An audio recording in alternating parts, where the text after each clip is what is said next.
Assalamualaikum warahmatullahi wabarakatuh. Perkenalkan, nama saya Ananda Raihan Fats, NIM K1219015 dari Pendidikan Bahasa Indonesia UNS 2019. Di sini saya sebagai moderator dari kelompok 2A yang akan mempresentasikan yaitu penentuan KBM atau ketuntasan belajar minimal untuk 4 keterampilan berbahasa.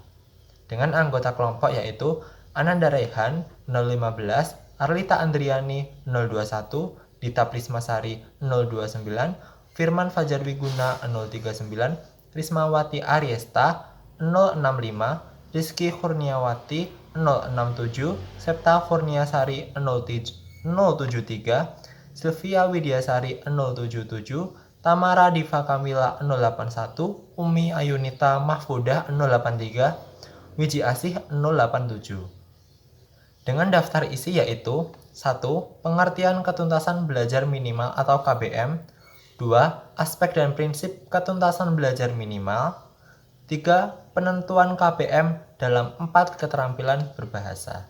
Berdasarkan kurikulum 2013, KKM atau Kriteria Ketuntasan Minimal atau KBM, ketuntasan belajar minimal adalah kriteria ketuntasan belajar yang ditentukan oleh satuan pendidikan dengan mengacu pada standar kompetensi lulusan. Yang selanjutnya, prosedur penentuan KBM mata pelajaran.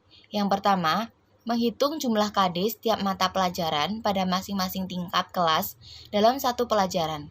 Dan yang kedua, menentukan nilai aspek karakteristik peserta didik atau intake, karakteristik mata pelajaran atau kompleksitas materi atau kompetensi, dan kondisi satuan pendidikan atau daya dukung. Berikutnya, fungsi ketuntasan belajar minimal atau KBM.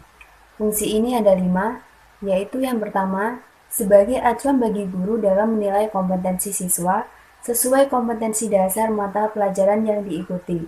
Yang kedua, sebagai acuan bagi siswa untuk menyiapkan diri dalam penilaian mata pelajaran.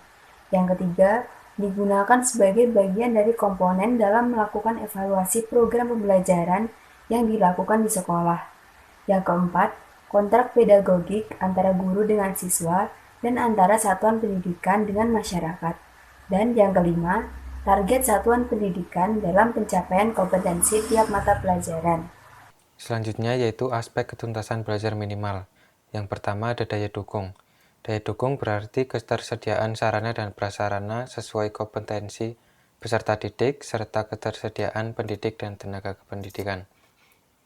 Selanjutnya ada aspek inteks.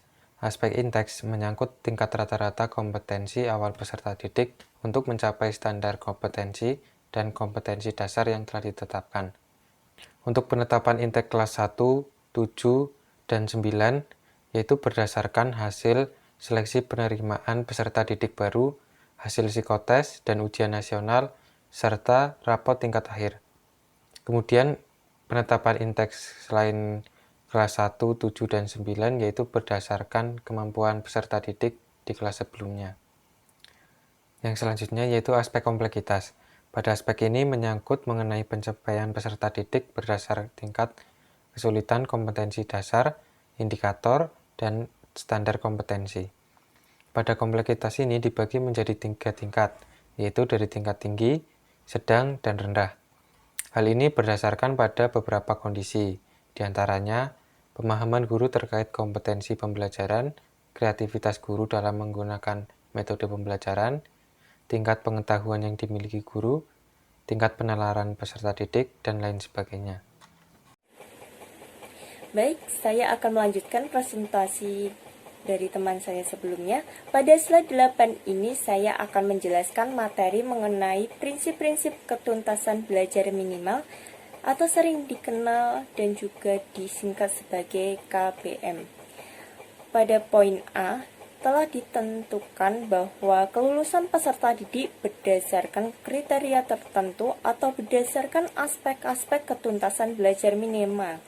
Pada slide sebelumnya sudah dijelaskan bahwa terdapat 3 aspek KBM, yaitu daya dukung, inteks, dan juga kompleksitas.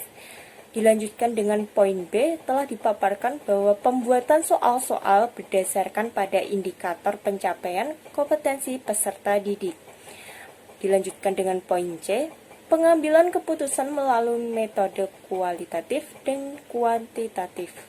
Pada poin ini, yang dimaksud dengan metode kualitatif yaitu dapat dilakukan melalui professional judgment dan pengalaman pendidik mengajar pada mata pelajaran di sekolahnya. Sedangkan metode kuantitatif ini sendiri dilakukan dengan rentang angka yang disepakati sesuai dengan penetapan kriteria yang telah ditentukan. Dilanjutkan dengan poin D, dipaparkan bahwa kriteria ketuntasan belajar minimal setiap kompetensi dasar merupakan rata-rata dari pencapaian indikator dalam KD tersebut. Dilanjutkan dengan poin E, yaitu kriteria ketuntasan belajar minimal setiap kompetensi inti merupakan rata-rata dari pencapaian indikator dalam KI tersebut. Dilanjutkan poin F, yaitu kriteria ketuntasan minimal mata pelajaran merupakan rata-rata dari KBM-SK selama rentang 1 semester dan ada pada rapot. Hal tersebut harus diinformasikan kepada seluruh warga madrasah dan orang tua maupun wali peserta didik. Dan yang terakhir adalah prinsip mengenai terdapat perbedaan nilai ketuntasan minimal di setiap indikator. Langkah-langkah dalam menentukan ketuntasan belajar minimal. Yang pertama, perhitungan terhadap jumlah kompetensi dasar per mapel pada tiap-tiap tingkat kelas rentang waktu 1 tahun pelajaran.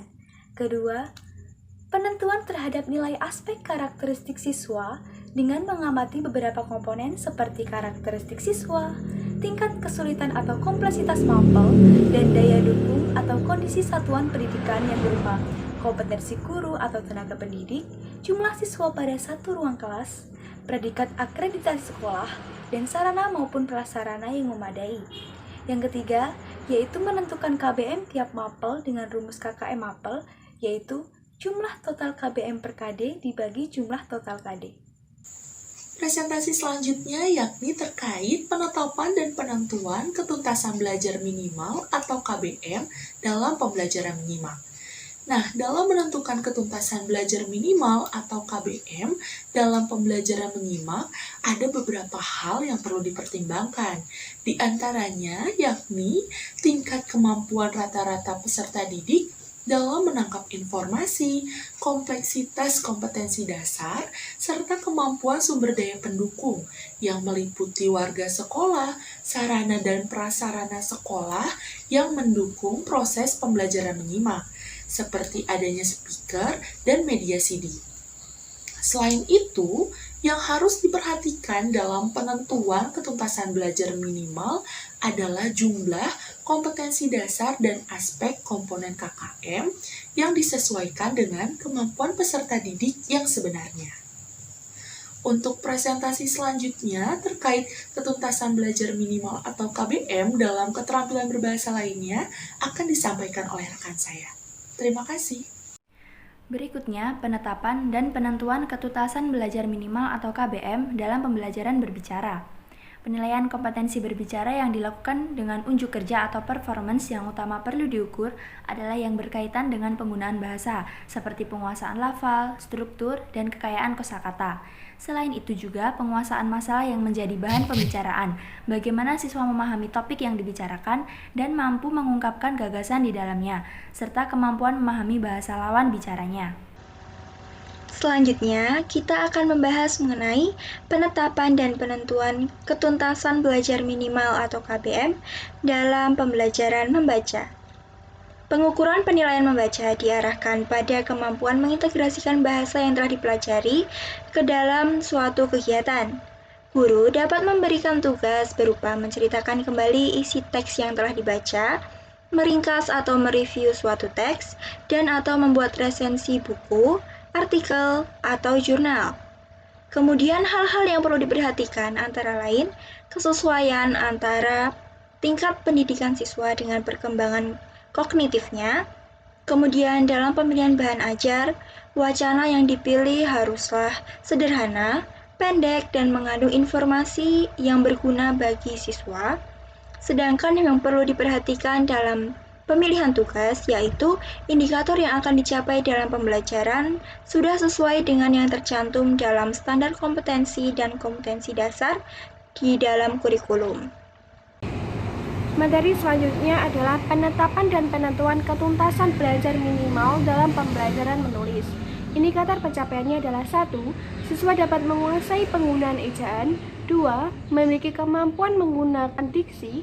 3. Memiliki kemampuan menggunakan kalimat. Dan yang keempat, memiliki kemampuan dalam penentuan ide, pengolahan ide, dan pengorganisasian ide ke dalam sebuah tulisan.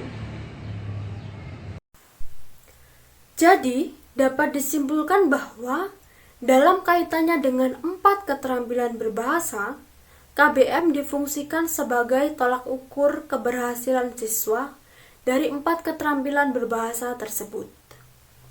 Setiap keterampilan tentunya memiliki penentuan KBM yang berbeda-beda. Untuk itu, perlunya mengetahui bagaimana langkah-langkah penentuan KBM dari masing-masing keterampilan berbahasa tersebut. Sekian dari kelompok kami, mohon maaf jika ada kesalahan. Terima kasih. Jika ada pertanyaan, dipersilahkan.